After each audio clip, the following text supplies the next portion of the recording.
नमस्कार, आप देख रहे हैं खबर 100 में हूं आपके साथ राहुल मौर्य। आइए रुख करते हैं इस वक्त की बड़ी खबरों की ओर, लेकिन उससे पहले एक नजर हेडलाइंस पर।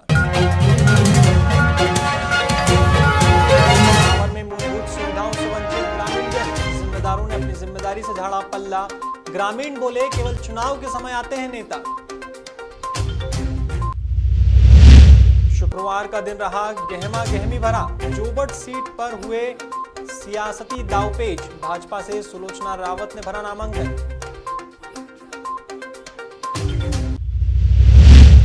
कांग्रेस के महेश पटेल ने भी भरा नामांकन। पूर्व मंत्री कांतिलाल भूरिया ने जोबट सीट पर भारी मतों से विजय होने का किया दावा।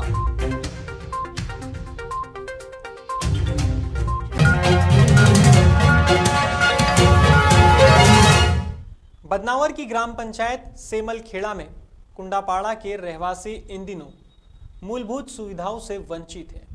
यहाँ ना तो बिजली है और ना ही स्कूल है, और तो और अच्छी सड़क नहीं होने के कारण गर्भवती महिला और गंभीर मरीजों को अस्पताल ले जाने में भारी समस्या का सामना करना पड़ता है। ग्रामीणों ने बताया कि अधिकारियों से लेकर जनप्रतिनिधियों तक को अवगत कराया जा चुका है, लेकिन इस ओर कोई ध्यान नहीं देता है। ग्रामीण बताते हैं कि नेता सिर्फ चुनाव के समय आते हैं और बड़े बड़े वादे करते हैं, लेकिन चुनाव खत्म होते ही वे लोग अपने हाल पर ग्रामीणों को छोड़ देते हैं। सर, हमारे यहाँ एम्बुलेंस भी नहीं आती है, कोई वाहन भी नहीं आता है। यहाँ से कई ऐसी डिलीवरी का कहीं भी काम पड़ता है तो यहाँ से तोड़ के ले जाना पड़ता है। रोड बहुत ख़राब है। और ये नेता लोग चुनाव में कहते हैं हाँ बस हम कर रहे हैं, हाँ बस कर रहे हैं, और वादा करके वापस भूल जाते हैं। और हमको आज ये परेशानी आ रही कि वाहन भी घर तक नहीं आ रहा है। सर, हमारे गांव में थोड़ी सी बहुत समस्या है। बिजली विभाग वालों को भी बोला, मीटर लगा दिया उन्होंने, पर लाइट नहीं है। और बोलते हैं कि बिल भरो, तो बिल कहाँ से भरेंगे, लाइट तो है ही नहीं। बहुत समस्या है यहाँ। और नेताजी जी भी आया, उसको सबको बताया हमने कि यहाँ पे लाइट की, वो बोल के गया हो जाएगी, पर अभी तक लाइट नहीं हुई। कम से कम 10। हापुड़ में ब्रजघाट तीर्थ नगरी में प्रधानमंत्री मत्स्य संपदा योजना के अंतर्गत रिवर रैचिंग राष्ट्रीय कार्यक्रम का उद्घाटन हुआ। कार्यक्रम में मत्स्य पालन को राष्ट्रीय व्यापी रूप देने के लिए करीब 1500 मत्स्य फिंगर बीज रोपित किए गए। इस दौरान केंद्रीय मंत्री पुरुषोत्तम रूपाला ने बताया कि सरकार ने मछली पालन करने वालों के लिए एक अच्छी आजीविका का साधन बनाकर मछुआरे के जीवन को नई दिशा दी है। वहीं गंगा को शुद्ध करने की जिम्मेदारी मिलने को मत्स्य का सौभाग्य बताया है।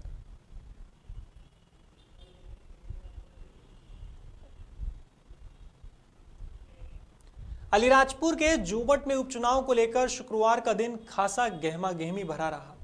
दरअसल जोबट से भाजपा उम्मीदवार सुलोचना रावत ने नामांकन भरा है। इस मौके पर बीजेपी के राष्ट्रीय महासचिव कैलाश विजयवर्गीय ने कहा कि कांतिलाल भूरिया ने इस जिले के आदिवासियों को बहुत बेवकूफ बनाया है, लेकिन पारदर्शी सरकार की सुलोचना को एक बार मौका जरूर दीजिए। विजयवर्गीय की माने तो जोबट में हार जीत से देश या प्रदेश की राजनीति पर कोई फर्क नहीं पड़ेगा, लेकिन केवल यहाँ की जनता को फर्क जरूर पड़ेगा।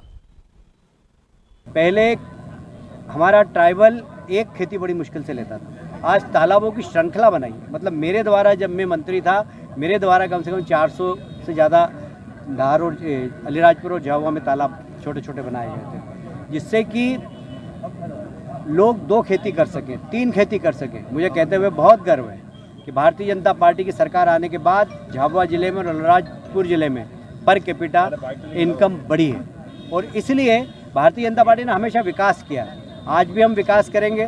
दुर्भाग्य से अलीराजपुर जिले में हमारी कोई सीट नहीं थी, और इसलिए जनप्रतिनिधि नहीं होने के कारण जिला पिछड़ता है। मुझे लगता है कि यहाँ से जब सुलोचना बहन जी हमारी विधायक बनकर जाएगी तो जिले की विकास जो रुका हुआ है वो निश्चित रूप से।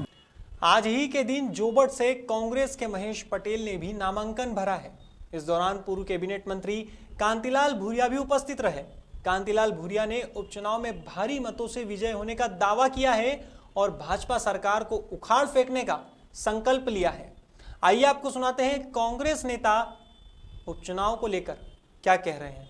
आज हमारे प्रदेश अध्यक्ष माननीय कमलनाथ जी ने कांग्रेस की तरफ से अधिकृत प्रत्याशी भाई महेश पटेल को अधिकृत किया है।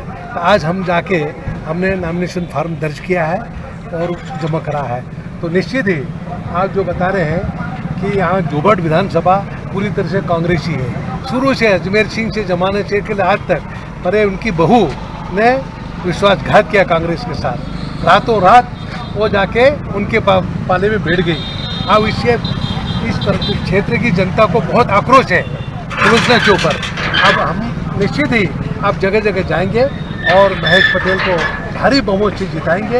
ये हमने आज सभी कार्यकर्ता आज हमारे आए हुए हैं, संकल्प लेके हम चलेंगे। यहाँ पर भारतीय जनता पार्टी का खाता नहीं खोलने देंगे। आने वाला समय भी एक निर्णायक रहेगा हमारा। बहन के जो अधूरे सपने थे आज पूरे करने के लिए आज संपर्क लिया सभी हमारे वहाँ कार्यकर्तागण।